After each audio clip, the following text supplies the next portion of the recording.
زلزلوں کی پیمائش کے لیے آج کل جو پیمانہ استعمال کیا جاتا ہے اسے مومنٹ میگنیٹیوڈ اسکیل کہا جاتا ہے۔ اس پیمانے پر 2.5 سے کم کی شدت کے جھٹکے کو محسوس نہیں کیا جا سکتا اور یہ آلہ اس کی پیمائش نہیں کر سکتا، تاہم 5 تک کی شدت کا زلزلہ ریکارڈ کیا جا سکتا ہے اور اتنی شدت کے زلزلے سے زیادہ نقصان نہیں ہوتا۔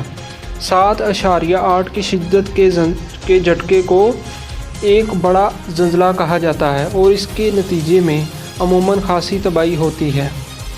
8 سے زیادہ کی شدت کا جھٹکا انتہائی تباہی کن ہوتا ہے، جس سے زلزلے کے مرکز کے ارد گرد کی آبادیاں مکمل ملیہ مٹ ہو سکتی ہیں۔